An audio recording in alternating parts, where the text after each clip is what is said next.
Supreme কোর্টের নির্দেশ 2016 যারা চাকরি পেয়েছিলেন সেই চাকরি পাওয়া অযোগ্যদের তালিকা প্রকাশ করেছে এসএসসি।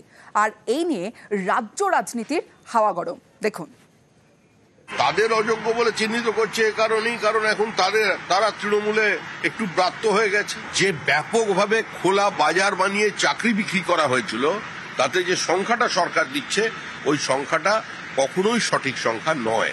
যদি এটা কালেকটিভ ডিসিশন না হতো তাহলে এত বড় প্রাতিষ্ঠানিক দুর্নীতিকে একা পার্থ চট্টোপাধ্যায় টেনে নিয়ে যেতে পারতেন না।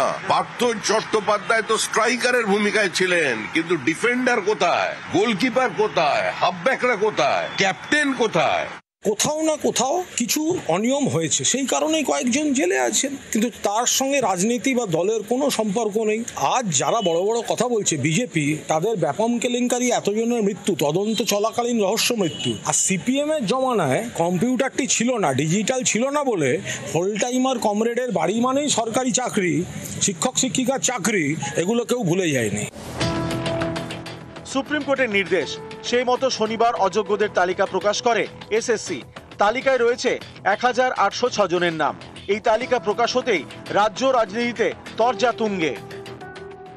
আমাদের লজ্জা আর কি, যে দাগিদের দৌরাত্মের কারণে আজকে যারা যোগ্য চাকরি করা সব সুযোগ পেয়েছিল, তাদের আজকে চাকরি থেকে বঞ্চিত হয়ে এক অনিশ্চিত জীবনযাত্রা নির্বাহ করতে হচ্ছে। এটা টিপ অফ দ্য আইসবার্গ। আর এরকম প্রচুর দাগি ভর্তি হয়ে আছে তৃণমূল দলে। সুপ্রিম কোর্টের চাপ খেয়ে এরা বাপ করছে, তাহলে এটাও তো বার করতো না।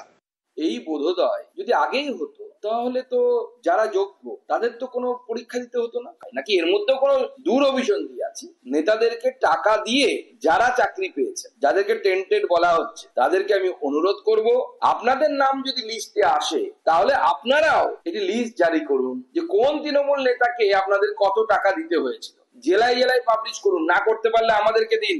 পোস্টার করে করে বড় বড় কাট আউট সহ সেই তৃণমূল নেতাদের কর্মকাণ্ড বাংলার জনগণের সামনে তুলে ধরবো।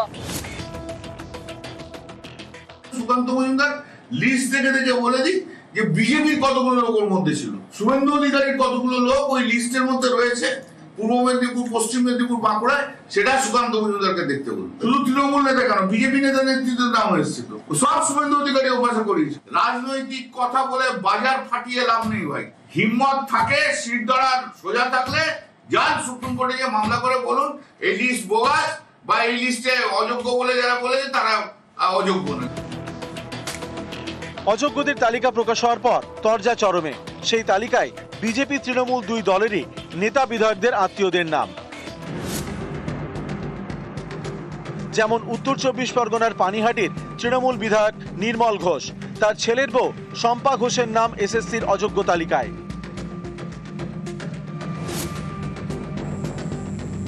উত্তর দিনাজপুরের চোপড়া তৃণমূল বিধায়ক হামিদুল রহমান, তার মেয়ে রোশনারা বেগমের নামও এসএসসির অযোগ্যদের তালিকায়। দক্ষিণ 24 পরগনার রাজপুর সোনারপুর পুরসভার 18 নম্বর ওয়ার্ড, এখানকার তৃণমূল কাউন্সিলর কুহেলি ঘোষ, এই দেখুন এসএসসি লিস্টে কুহেলির নাম। অযোগ্য তালিকায় অঞ্চল সভাপতিরও নাম। পশ্চিম মেদিনীপুরের পিংলার তৃণমূল অঞ্চল সভাপতি অজয় মাঝি, অযোগ্যদের তালিকায় তার নামও রয়েছে। অঙ্কিতা অধিকারীর নাম রয়েছে অযোগ্যদের তালিকায়। অঙ্কিতা রাজ্যের প্রাক্তন মন্ত্রী পরেশ অধিকারীর মেয়ে। কলকাতা হাইকোর্টের নির্দেশে আগেই অঙ্কিতার চাকরি গিয়েছে। উত্তর 24 পরগনার বারাসাত 1 নম্বর পঞ্চায়েত সমিতি, এখানকার প্রাক্তন পূর্ত কর্মাধ্যক্ষ তৃণমূলের ইচ্ছা হক সর্দার, তার ছেলে মোহাম্মদ নাজিবুল্লাহর নাম রয়েছে এসএসসি প্রকাশ করার তালিকায়।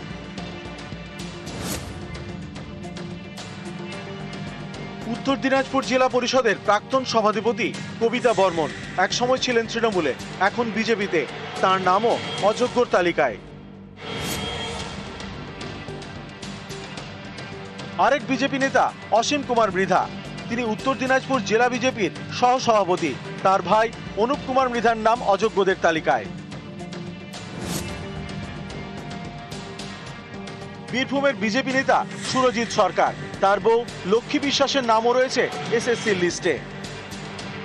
নিউজ 18 বাংলা।